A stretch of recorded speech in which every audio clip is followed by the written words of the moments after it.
Hello everyone, welcome back to my channel. My name is IDM and I'm happy to have you here today on my channel.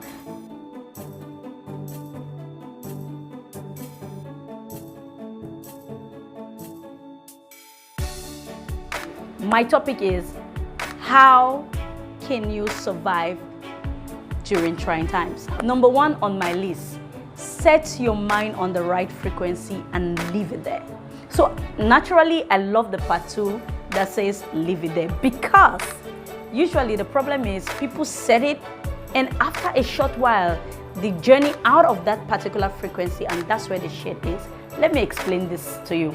Now, when you're going through a trying time, it is obvious that a lot of crazy things will come to your mind. So your mind would gradually navigate from one frequency to another. Pain, hurt, frustration, confusion, all of these different feelings are frequencies. But the best way to get out of this trying time for you is to put it on the right frequency and make sure that you keep it there. So what kind of frequency should you put it? Hope is one of them. You have to be hopeful.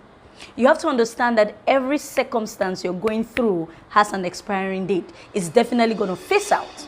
It has a start date and it must have an expiring date. So you should watch out for when it gradually comes out. So make sure that that canopy of hope is right up there and let the signal be strong. Faith is another thing. You've got to believe. Everybody has gone through a crazy time. What kept them going is that they kept their mind on the right frequency.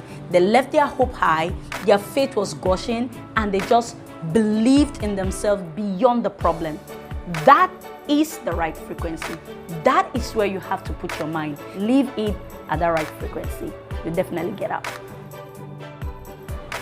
So number 2 on my list, which is very exciting, is weigh your options. And that's not all. Start with the practical ones. You know, it's not just about weighing your options. You've got to weigh options and start with something that is practical. This is what it's going to do for you.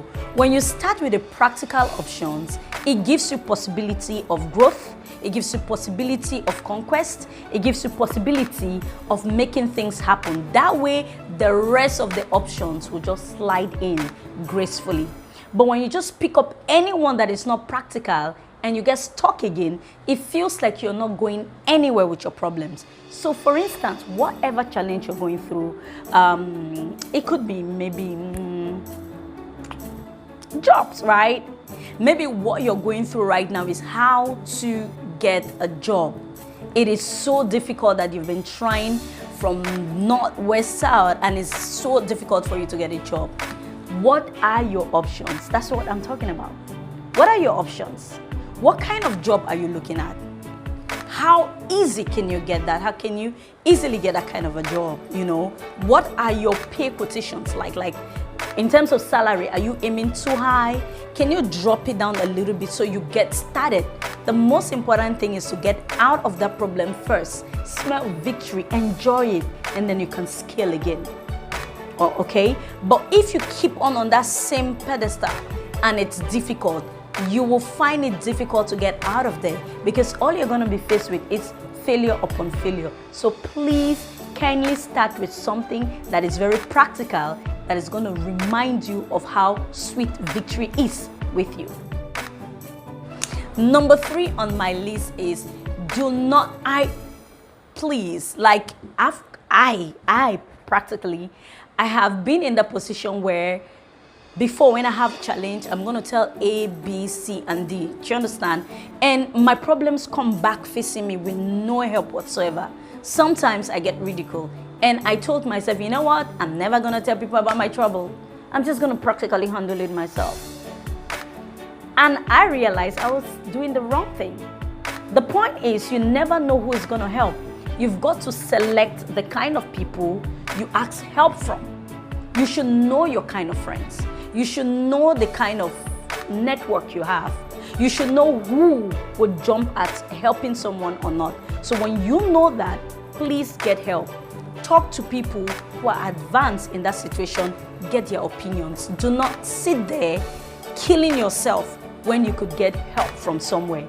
Network, go out, research. You can get help from practically everything. Books, friends, TV series, whatever, you name it, networking, meetings. Where I get help from is through prayers. That's my number one goal. I don't know about you. I pray my way out.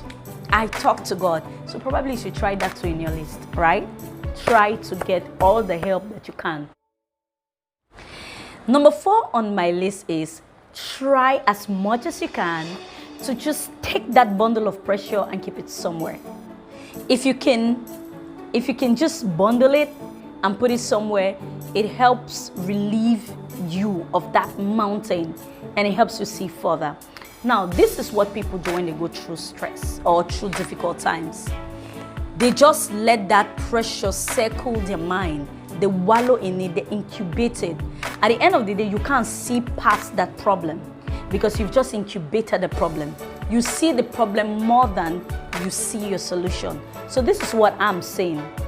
If, for instance, I need money for rent and I have 4 days and for some reason I've not gotten it and I'm so big to it, the truth is, if I've done all that I can do and I don't have the money, killing myself won't bring it out.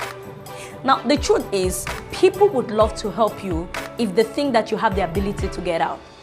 I'll give you the secret. When you have a problem and you feel broken and you feel tired, everybody wants to see a strong man or strong woman. Everybody wants to see somebody who has something they don't have.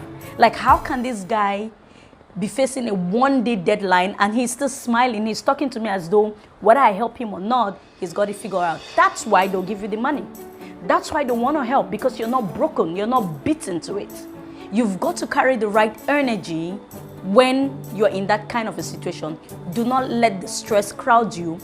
Instead, put it one corner and then let your charisma, let your inner strength, let your knowledge, let that thing that makes you you propel you more, comes out more. That way, it's going to be so easy to deal with whatever challenge that you're trying to deal with. Number 5. So please don't make a mountain out of your issue. This is what I mean by that. You have an issue and you focus more on the problem. A better way to address it is, okay, I don't have a rent, I have 2 days. What options do I have for 2 days? If I try a loan because I have this opportunity I can pay back, can that work? Or what if I get a friendly loan? Or what if, so what am I saying? You have to practicalize your solutions. You have to organize them. You have to sit down and not mountainize your problem, if that word even exists. Sit down and start looking for solution. Spend more time brooding on the solution than the problem. Spend more time making it easy to come up with more than 1, 2, 3 solutions than just sitting there wallowing in your pain, thinking that somebody is going to see you in that state of misery and help you out. If the mountain is big for you to climb, it's definitely going to look bigger for them to climb. Besides, it's not their problem. But if you make it something that you can easily chew, if you make it something that you can easily chew, like a bread, guess what? My appetite will rise up. I want to eat it too. I want to be a part of it, right? So please don't make your issues a mountain. Focus on the solution. That's how to get out of a difficult time.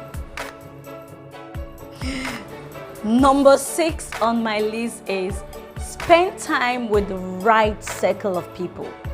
Oh my goodness. I can't emphasize to you how powerful this is. When you're going through a trying time, this is the time you have to be selective. This is the time you have to cut down your interaction.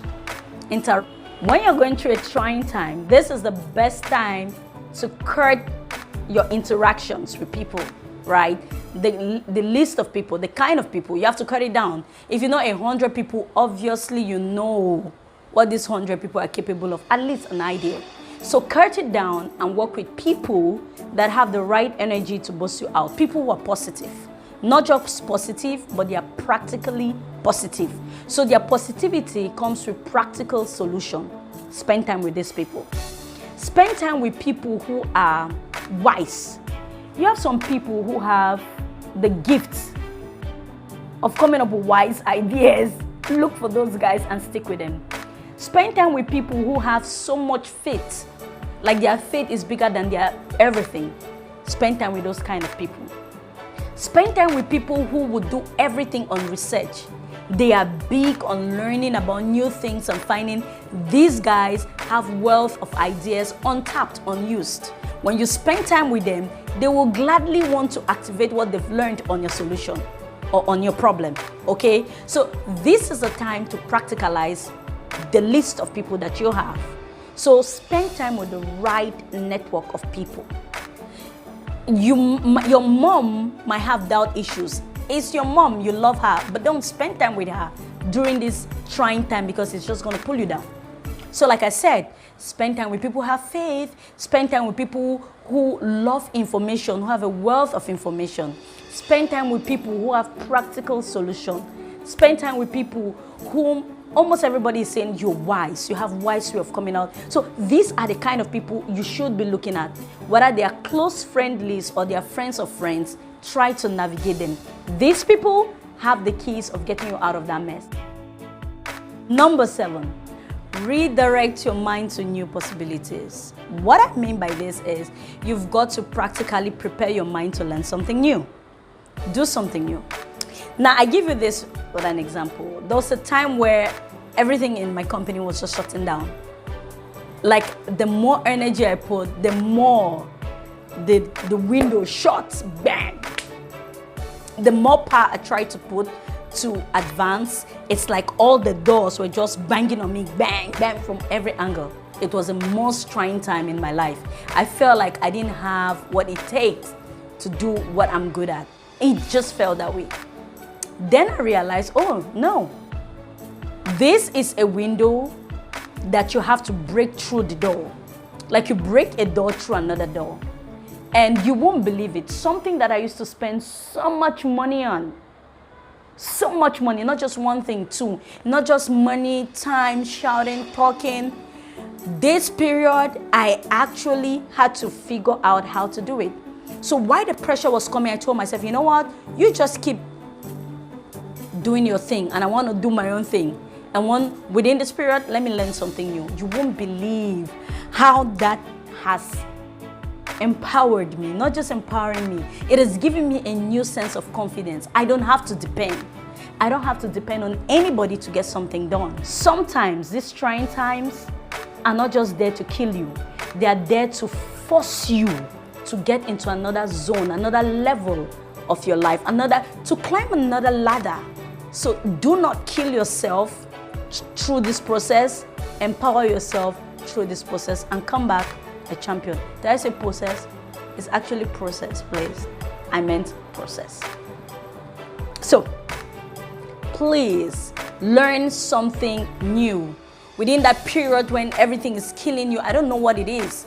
Marriage is not working well. Instead of concentrating on your husband and banging him and trouble, focus your mind, redirect your thought on something new. Maybe that new energy of yours is just going to spark something that was dead in his life, and everything is going to come back to normal. Maybe that thing that is killing your business just needed a new touch from you, and it's going to come back to normal. Maybe that money that you badly need, you really don't need it from that angle. You actually needed to turn your gaze towards this way so that more streams can come in. What am I saying?